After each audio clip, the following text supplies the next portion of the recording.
सो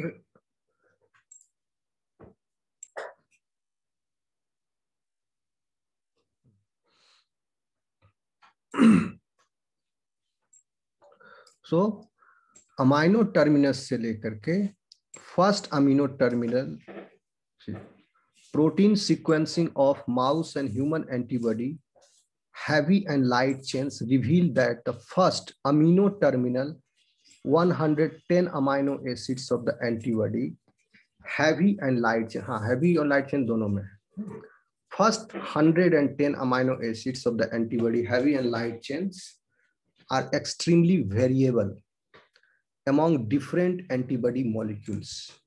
दो antibody molecule के बीच में ये पहला 110 अमाइनो एसिड जो है बहुत ही अलग है. And this region was therefore defined as the variable region. ठीक है, of the antibody molecule. फिर यहाँ पर कंफ्यूजन आप नहीं हो गए एक चीज कि ये एंटीबॉडी मॉलिक्यूल का वेरिएबल रीजन है 110 अमाइनो एसिड का, लेकिन जीन लेवल पर द वेरिएबल रीजन जो है वो ये है. और वीजे दोनों मिल करके बनाया variable region of antibody. Variable region of antibody में gene product, combined gene product of V and J regions are included. समझ में आ रही बात? तो जीन लेवल पर वेरिएबल रीजन जो है अलग अलग है और ये सब ज्वाइन हो गए, एक V और एक J, और V और J is giving rise to the variable region of the light chain. Clear है? ये तो डिस्कस किए हैं, यहां से कंपैरिजन कर रहे हैं हम उसका, क्योंकि यहां पर ये कहा कि variable region of the antibody molecule. तो ये variable region of the antibody molecule is coming from where? V and J region in the gene segment. Clear है? कुछ पूछना है?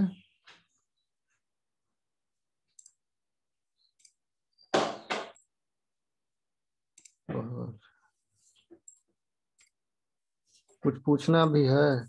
आगे बढ़े. In contrast, the remainder of light and heavy chains could be classified into one of only 4 sequences light chain or 8 sequences heavy chain. आवाज आ रही है मेरी? Yes sir. समझ में आ रहा है कि नहीं आ रहा है ये बताओ. हम समझाने का पूरा कोशिश कर रहे हैं, तुम लोग पूछोगे नहीं तो समझोगे कैसे? तो कहने का मतलब हुआ यहाँ पर हजारों V रीजन्स हैं, हजारों J रीजन्स हैं, उनमें से एक V आया, इनमें से एक J आया, लेकिन C जो है लाइट चेन का 4 तरह का रीजन है at the gene level.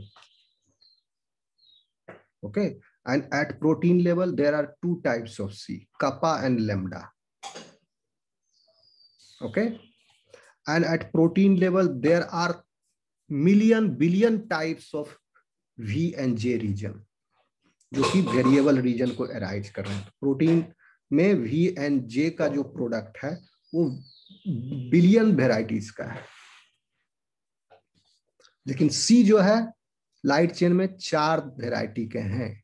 In gene segment 4 variety के C हैं कांस्टेंट रीजन.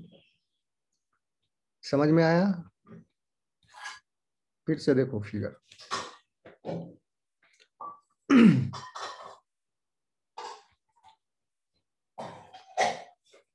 कुछ बोल नहीं रहे हो आप लोग?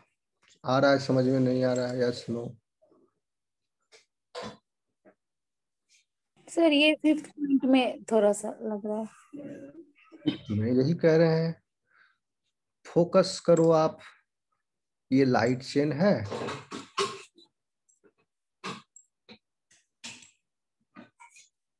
ओके. ये लाइट चेन का variable reason and this is constant region. यहां से यहां तक प्रोटीन का भी बात कर रहे हैं, एंटीबॉडी का। तो इसमें पहला अमाइनो एसिड ये 110 अमाइनो एसिड तक वेरिएबल रीजन है, ठीक है। और ये फिर हो गया यहां 214। अब इस भी region of the protein, variable region of the protein, ये कैसे बना, किस जीन से आया, कैसे जीन से आया? तो जीन में क्या है इसकी स्थिति? जीन में ये स्थिति है कि बहुत सारे भी हैं जीन लेवल पर। जीन लेवल का भी जो है और ये भी अलग है, ये भी जो है प्रोटीन लेवल पर है। जीन लेवल पर भी कई सारे हैं, हजारों हैं भी रीजन्स, जो भी पहले फिगर में देखे। और जे भी हजारों तरह के हैं। जे कोरेस्पॉन्ड्स टू ज्वाइनिंग एंड भी कोरेस्पॉन्ड्स टू वेरिएबल। तो इस वेरिएबल रीजन के साथ ज्वाइनिंग रीजन, एक छोटा ज्वाइनिंग रीजन आकर के अटैच हो जाता है। एंड दिस वी जे, चूंकि ये हजारों तरह के, ये हजारों तरह के, तो कितना हजारों लाखों तरह के बन जाएंगे? 1000 गुना 1000 मतलब 10 to the power 6, 1 million types हो गया यहाँ पर डाइवर्सिटी। अगर 1000 है तो आगे संख्या बताएंगे हम, एग्जाम्पल लेके चल रहे हैं। अगर 1000 तरह का भी है, 1000 तरह का जे है, तो 10 लाख तरह के भीजे कॉम्बिनेशंस बन जाएंगे, 1000 गुना 1000। उसमें से एक भीजे और एक सी,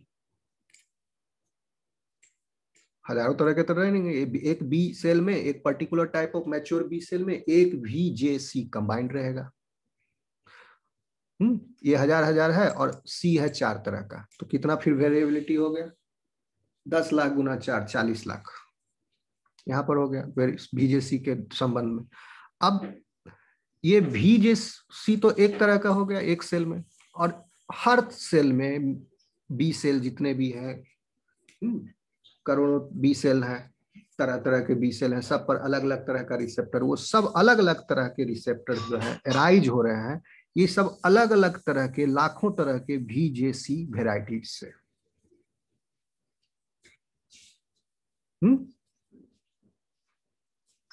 तो सारे का अलग अलग VJC कॉम्बिनेशन होगा सारे, हाँ, हर रिसेप्टर वेरिएबल रीजन तो है। प्रोटीन लेवल पर कांस्टेंट रीजन इज मोर और लेस सिमिलर, ठीक है।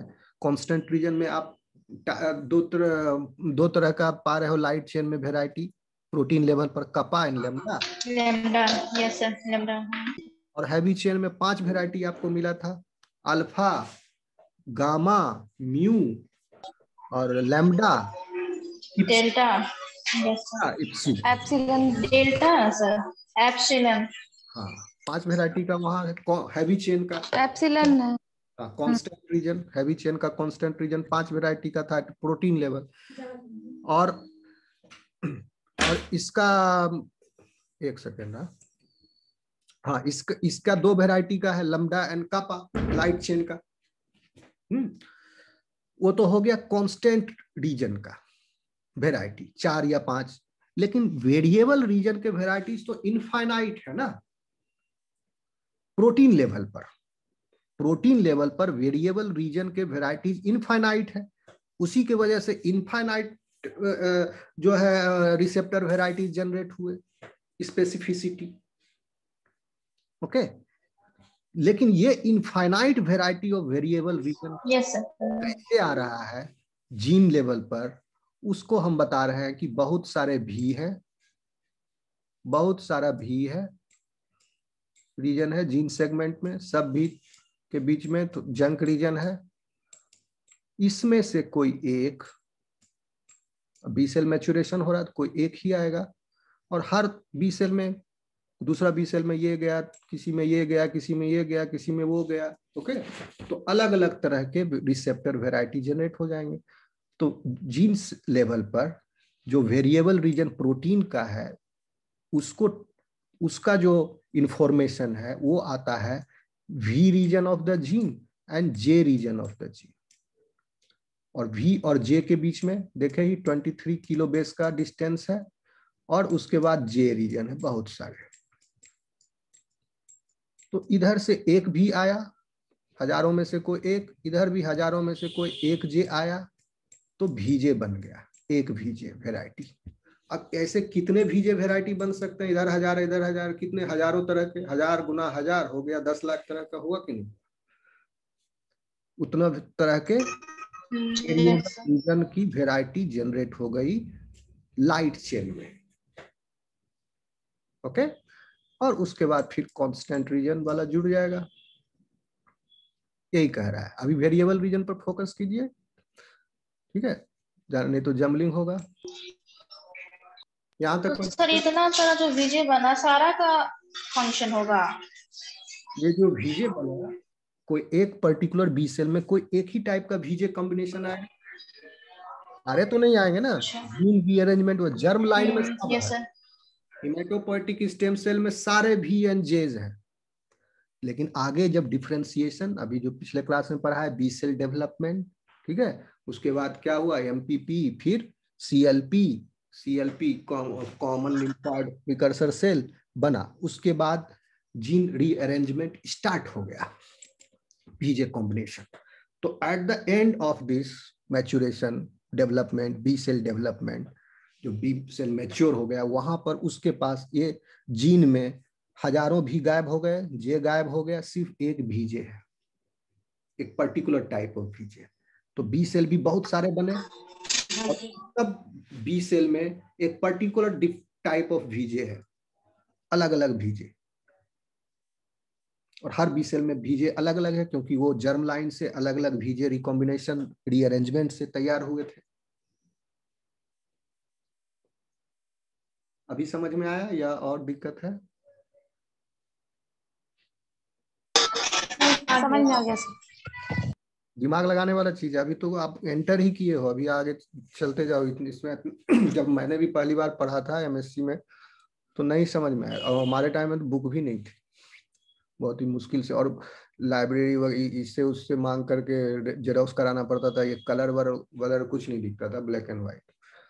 तो जब भी बाद में आया एक बार तो समझ लिए, बाद में स्किप कर देते थे, ये छोड़ो जाने दो, ये ऑप्शन में सॉल्व करें। मैं आप लोगों को डिस्करेज नहीं कर रहा हूँ, लेकिन इसको समझिए, बहुत अच्छा चीज है, इंटरेस्टिंग भी है, दिमाग लगाओगे। चले आगे। Yes sir. और हम समझा भी रहे हैं आपको, है ना, हम लोग समझाने वाला भी कोई नहीं था। चलो तो यही कह रहा है, 110 अमाइनो एसिड जो है पहला, वो है वेरिएबल रीजन प्रोटीन में, और वो वेरिएबल रीजन ऑफ प्रोटीन आया था VJ से, VJ ज्वाइनिंग से of antibody. Heavy and light chains are extremely, first 110 amino acids of antibody heavy and light chains are extremely variable among different antibody molecules. So this region was therefore defined as the variable region of the antibody molecule. Variable, यहाँ पर गौर कीजिए, variable region of the antibody molecule, ठीक है, gene में नहीं। In contrast, the remainder of light and heavy chains could be classified into one of only 4 sequences or 8 sequences. Figure 7.2a. देखिए, in contrast बाकी जो बचा हुआ है लाइट एंड हैवी चेन, तो वो कौन से हो गए? Constant region. तो कांस्टेंट रीजन जो है लाइट चेन के eight the gene level have only 4 sequences or 8 sequences in heavy chain. Figure 7.2a. See, can you see here? यहाँ पर जीन सेगमेंट है। V रीजन जो है thousands of heavy and light chain. V region heavy और light chain दोनों में है V reason, और इसका वेराइटी जो है हजारों वेराइटी के V रीजन है। देखिए, इसीलिए कलर का डेप्थ जो है वो डिफरेंट है। यहाँ लाइट ब्लू है, इधर डार्क ब्लू है, हजारों तरह के हैं। यहाँ कुछ दिखाया, 1000 तो दिखा नहीं सकता है। कॉमन रीजन, कांस्टेंट रीजन जो है 4 है, इन लाइट चेन और 8 हैं हैवी चेन के। जीन में, ये जीन की बात कर रहे हैं, ओके, प्रोटीन की बात नहीं की। इससे पिछले वाले लाइन में प्रोटीन का बात किए थे कि ये वेरिएबल रीजन है आगे से 110 अमाइनो एसिड का। और फिर यहां से हम आपको समझाए कि ये 110 अमाइनो एसिड कहां से आया, भी एंड जे सेगमेंट के जुड़ने से। वो भी एंड जे सेगमेंट का ट्रांसक्रिप्शन फिर ट्रांसलेशन हुआ, तब वो 110 अमाइनो एसिड बना भी जे सेगमेंट का जीन लेवल पर। ओके, तो वेरिएबल रीजन्स जो है, बी रीजन हजारों है, जे रीजन हजारों है, लेकिन कांस्टेंट रीजन जो है लाइट चेन का 4 है और 8 है हैवी चेन का। There are many variable regions, but just a few constant regions. The same V region, variable region, can be found connected to different constant regions. ये हो गया एक तरह से सिंपल फिगर जिसमें एंटीबॉडी क्लास स्विचिंग हो रहा है, यानी वेरिएबल रीजन सेम है। ठीक है, ये डिफरेंट क्लासेज ऑफ एंटीबॉडी है। जैसे मान लो ये IgG हुआ, ये IgM हुआ, IgA हो गया। कांस्टेंट रीजन डिफरेंट है, तो चाहे वो वेरिएबल सेम होने की वजह से तो स्पेसिफिसिटी एक ही तरह के एंटीजन को ये रिकॉग्नाइज करेंगे, लेकिन कांस्टेंट रीजन इज डिफरेंट। तो constant region is connected with the antibodies effector function. जैसे बी सेल रिसेप्टर है, टी सेल रिसेप्टर है, बी सेल रिसेप्टर है, तो बी सेल रिसेप्टर का टी सेल के प्रेजेंस में कांटेक्ट हुआ, तो इसका जो constant region is embedded in the plasma membrane of the B cell, तो वहां पर चेंज होगा in constant region, 3 dimensional change, and that will generate a signalling pathway inside the cell, और उसकी वजह से now the cell will start differentiating into plasma cell. तो कहने का मतलब हुआ कि एक तरह के कांस्टेंट चेन से बहुत तरह के वेरिएबल रीजन्स अटैच हैं इन दिस केस, और कांस्टेंट रीजन 4 तरह के हैं, यहां दिखा दिया इन लाइट चेन, और 8 तरह के हैं इन हैवी चेन। तो एक तरह का वेरिएबल रीजन कांस्टेंट रीजन जितने वैरायटी के हैं उनसे भी ज्वाइन हो सकते हैं। Okay, so early sequencing studies indicated that light chain may be encoded in more than one segment. Many Ig variable regions in both heavy and light chains could be found in association with few constant regions at the gene level. And the same variable region can also be found in contiguity with several different heavy chain constant regions. आया समझ में? कुछ पूछना है? Yes sir. ठीक, आगे बढ़े। Yes sir. In contrast, the remainder of the light and heavy chains could be classified into one of only 4 sequences. चारों में से कोई एक ही होगा, और लाइट चेन में, और 8 सीक्वेंसेस हैवी चेन में, या इन 8 हैवी में से एक एंटीबॉडी में एक ही सी रीजन होंगे 8 वेराइटी में से। 8 वेराइटी है, देखिए ये अल्फा गामा ये सब जो दिखाए थे, lambda sorry gamma delta epsilon, ये सब है। ये तो प्रोटीन लेवल पर है, ठीक है, different types of heavy chain domains.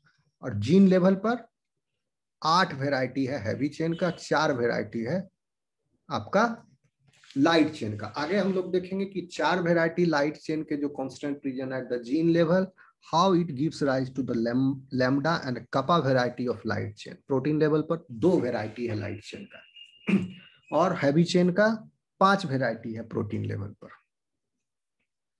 तो फिर वो 8 से 5 कैसे हुआ, और ये 4 से 2 कैसे हुआ, ये हम आपको नेक्स्ट सेक्शन में बताएंगे। चलें आगे। यहां तक क्लियर है? Yes sir.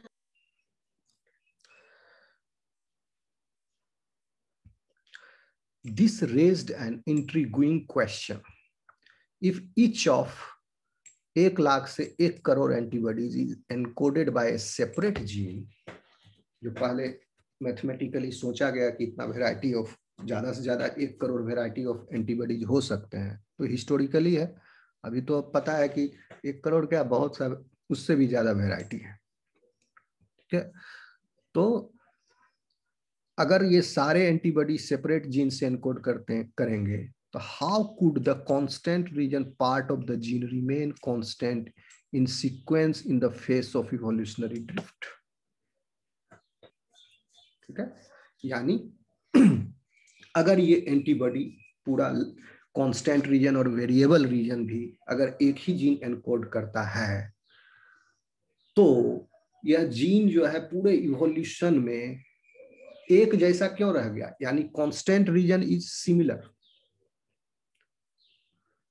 Okay, only the variable region is differing in different organisms, the gene segments, and constant region is the same.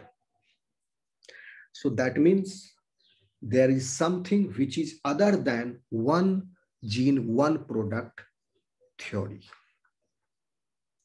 कुछ नया आइडिया लगाना पड़ेगा, पहले हाइपोथेसिस दीजिए, आइडिया लगाइए, mechanism, then you experimentally found the evidence of that. So exactly in that manner Tokunaga did the experiment. So furthermore, antibodies could be found in which the same antibody variable V region was associated with more than one heavy chain constant region. ये figure 2b, जिसमें पाया गया कि antibody जो है मिल सकता है, same antibody variable, same we reason जो है was associated with more than one heavy chain constant region, lending further support to the possibility that expression of variable and constant regions of each antibody chain were independently controlled. Okay, that means जैसे जो specificity एक antigen का IgG के साथ है, and the same specificity for that antigen with the IgM, that means these two antibodies are belonging to the same specificity but different class. IgM pentavalent है, IgG monovalent नहीं है, monovalent ही है. तो इसमें हैवी चेन और same antigen के against, मान लो कोई एंटीजन पहले पेंटामेरी का रिलीज हुआ, देन आईजीजी अपीयर हुआ, सेम एंटीजन स्पेसिफिक है, तो दोनों का वेरिएबल रीजन जो है सेम है, बट तो constant region is different.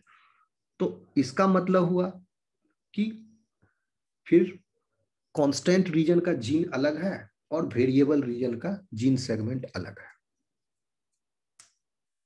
Okay, क्योंकि ये भी पाया जा रहा है कि different variable regions are attached to the same constant region also, ये भी मिल रहा है हमको एंटीबॉडी में, और same variable region is attached to different constant regions. Okay, ये दोनों तरह का conditions. Many types of variable regions are attached to same type of constant region, single type of constant region, and single type of variable region is attached to different types of constant regions. So that means what you can conclude? So this will lead to their conclusion that further support to the possibility that the expression of variable and constant region of each antibody chain were independently controlled. That means variable region का gene segment अलग है और constant region का gene segment अलग है, और दोनों जो है इंडिपेंडेंटली कंट्रोल हो रहे हैं. तभी ना वेरिएबल रीजन को डिफरेंट कांस्टेंट रीजन से ज्वाइन किया जा सकता है, या सेम कांस्टेंट रीजन से डिफरेंट वेरिएबल रीजन को ज्वाइन किया जा सकता है, इंडिपेंडेंटली कंट्रोल. आई बात समझ में? Yes sir. Okay. These additional constant regions are generated by antigen-induced process of class switch recombination discussed in B selective. जो पढ़ेंगे तो बताएंगे B selective reaction में class switch. अभी फिलहाल के लिए इसको साइलेंट कर लो, तो और कॉम्प्लेक्सिटी जनरेट होगा. So in current text, the only point of relevance is the independence with which the variable and constant region appears to be expressed. ठीक है, तो ये हम इसमें आगे हम देखेंगे कि किस तरह से different variable regions of light and heavy chain are joining. ठीक है, हैवी चेन का वेरिएबल रीजन कैसा है, लाइट चेन का वेरिएबल रीजन कैसा है, अभी हम दोनों को अलग अलग देखेंगे और फिर वो कांस्टेंट रीजन से कैसे ज्वाइन होता है. It was rapidly becoming clear that the solution to the antibody gene puzzle was more complex than had previously been imagined. तो जितना इन्वेस्टिगेटर्स डीप में गए फाइंड आउट करने के लिए, उतना ज्यादा वो पजल हो गए. तो अभी भी पजल्ड है बहुत सारा चीज, लेकिन जितना इंफॉर्मेशन हमको मिला है, that has been compiled now with the evidence and now you should know it. आगे बढ़े.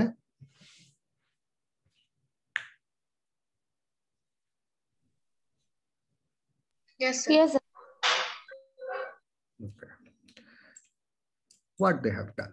Investigators proposed two early theoretical models of antibody genetics. The first theory is germline theory, and the second theory is somatic hypermutation theory. Somatic. दो theory है. तो germ line theory क्या कहता है? बहुत ही सिंपल है, प्रिमिटिव थ्योरी है, प्रिमिटिव पहले का हिस्टोरिकल थ्योरी है, and this is been rejected, not accepted, because this has not been found true in the case of antibody genetics.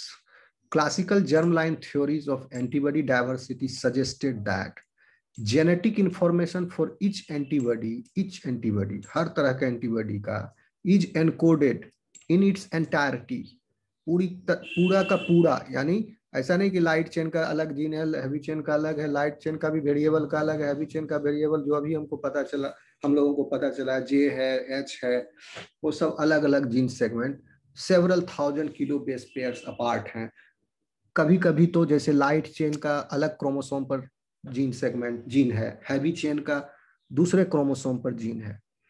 ठीक है, इतना भी दूरी है. लेकिन पहले क्या माना जाता था कि सारे तरह के antibody in its entirety, light chain सब मिला के, उसका वेरिएबल कांस्टेंट सब मिला के एक जीन है with in the germ line genome. ठीक है, दिस मीन्स दैट, ठीक है, सबका जीन है जर्म लाइन जीनोम में. This means that gene encoding the entire sequence of every antibody, heavy or light chain, that the animal could ever make must be present in every cell. ठीक है, जितने भी specificity variety के antibody है, सबका अपना अपना जीन है. But how could that be possible? However, a quick calculation is sufficient to demonstrate. हिसाब लगा के कोई भी देख लेगा कि पॉसिबल ही नहीं है. अभी हिसाब लगाया था स्टार्ट में. Sufficient to demonstrate that if there are 10 to the power 7, 1 crore और more antibodies, अगर मान लें इतना तरह का एंटीबॉडीज है, each of which requires approximately 2000 nucleotides. ठीक है, एक जीन 2000 न्यूक्लियोटाइड ले रहा है, मतलब समझो कि आप हम क्या कैलकुलेट किए थे, 1500 के लगभग कैलकुलेट किए थे ना, 500 अमाइनो एसिड को लेके चले थे. Yes sir.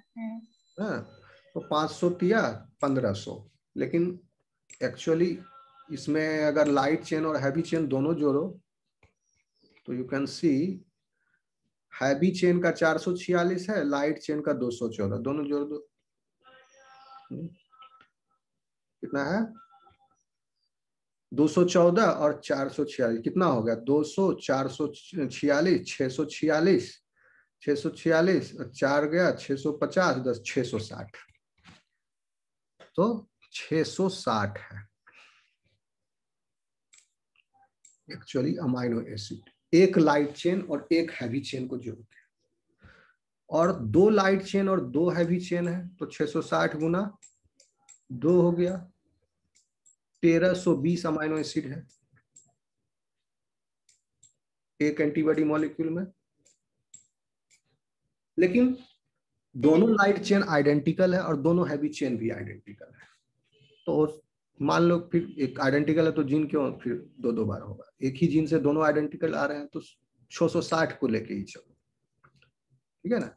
इसमें लाइट और हैवी चेन का दोनों के अमाइनो एसिड्स 660। इसको लगेगा कितना? 3 से गुना कर दिया तो कितना होगा? 3 से गुना किया तो 1980 होगा, 80। हाँ, यस। ठीक है। तो रफली दिस 1980 इज अराउंड 2000 न्यूक्लियोटाइड्स और not? So Yes, sir. Yes sir.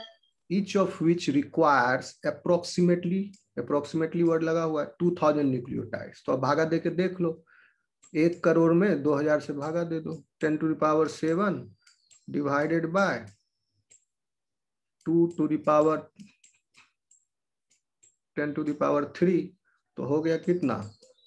Half multiplied by 10⁻4। वाह, तो इसको कितना कर दोगे आप? सही है कैलकुलेशन, ये गलत है? ठीक है ना। सही है सर। तो ये हो गया 5 गुना 1000 हुआ, यानी 5000। Yes sir. अब देखिए कितना, उस समय हम कैलकुलेट किए थे 60,000, अब ये आ रहा है 5000। इसमें लाइट चेन और हैवी चेन दोनों लेके चले और 2000 न्यूक्लियोटाइड के हिसाब से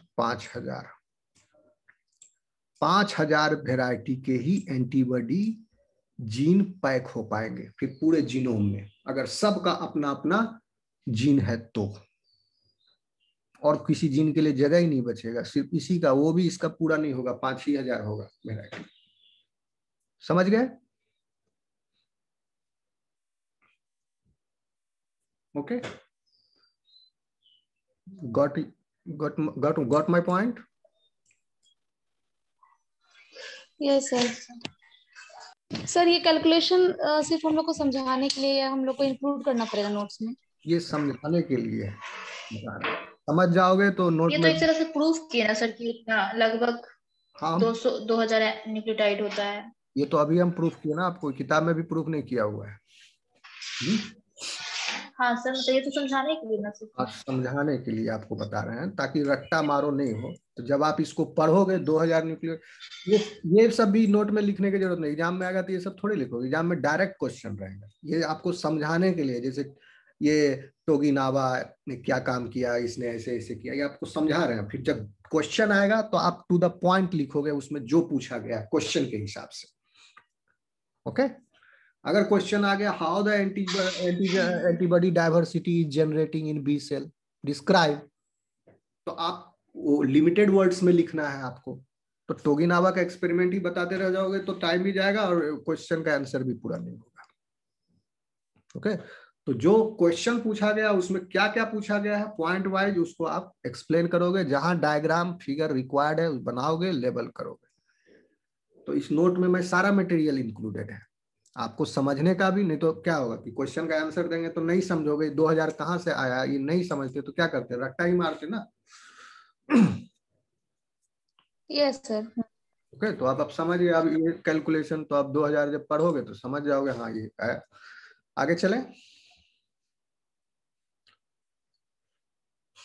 ठीक है ना। मतलब मेरे कहने का मतलब है आप पूरा समझ लो, यस सर। Yes sir. इसी में से सब रहेगा जो भी रहेगा, ठीक है।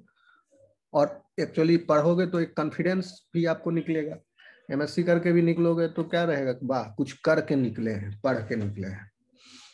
ओके, और ये काम भी आएगा आगे आपको। अगर साइंस में जो करियर बना, अब जो एमएससी करके घर बैठना है उसका नहीं, आगे जो करियर बनाएंगे उनको ये अंडरस्टैंडिंग बहुत काम आएगी। ओके, चले आगे, चलो। Yes sir. This would require, अब देखिए तो इसके हिसाब से हो रहा था कितना कितना आया था 5000 के लगभग, बट दिस वुड 5000 के लगभग, लेकिन एंटीबॉडी डाइवर्सिटी है 10⁻7। तो अब 5000 कहाँ 5 गुना 10⁻³ यानी 5000 आया हमको इससे, तो ओ सॉरी नहीं, यहाँ कुछ मिस्टेक, नहीं ठीक है 5000 इससे आया, और आपको टोटल इतना एकोमोडेट करना था, तो जीन का न्यूक्लियस में फिर कितना न्यूक्लियोटाइड बेस पेयर होना चाहिए था। 5000 60,000 का कितना गुना है, कितना कम है 5000? 12 गुना कम है। सॉरी 5000 10⁻7 से कितना कम है? 10⁻7 डिवाइडेड बाय 10⁻3, 10⁻4 हो गया, और फिर 5, तो एक फिर घटा दो तो 2, यानी लगभग 2000 हुआ ना। रुक जाओ 1 सेकंड। 10⁻7 डिवाइडेड बाय 5000, 3 सुना गया तो 4 बचा, आधा बचा 1/5, तो हो गया 2 गुना ये, यानी ये भी 2000 हो रहा है लगभग। तो 2000 गुना 3 बिलियन बेस पेयर है पूरा जीनोम में। अब जीनोम का साइज जो 3 बिलियन बेस पेयर का भी है, उसमें भी 2000 गुना कर दिया जाए जीनोम को, तब जाकर के इतना एंटीबॉडी डायवर्सिटी का ही जीन सिर्फ उसमें समाएगा, बाकी जीन के लिए भी जगह नहीं बचेगी, तब भी 2000 गुना बड़ा न्यूक्लियस हो जाए along with the junk. Okay, so that is not possible. इसलिए लिख रहा है this would require massive expenditure of genetic information. Indeed, more DNA would be required to encode receptors of the immune system than is available in the organism. Clear हुआ?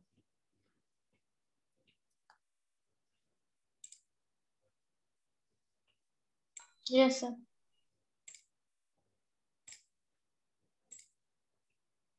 Third point.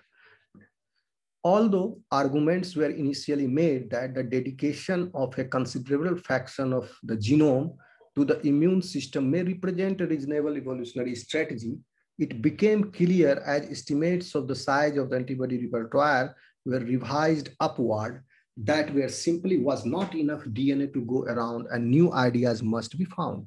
That means ये 10⁻7 जो variety है, बाद में ये upward गया, ये इससे भी ज्यादा एंटीबॉडी डाइवर्सिटी हो गए। ओके, तो ये क्या कह रहा है, ये क्लियर है, ये बहुत ही छोटा फ्रैक्शन हो जाएगा इसका, अगर एक जीन एक प्रोडक्ट थ्योरी के आधार पर पैक किया जाए तो। और इसलिए डीएनए जो है कैसे हो रहा है, वहां पर antibody repertoire generate. Okay, new ideas जो है आपको पता करना पड़ेगा, लगाना पड़ेगा, new ideas must be found. तो अभी तक पता नहीं है। 1965 में ये Dreyer and Bennett first time इसने प्रपोज किया था कि antibody heavy and light chains are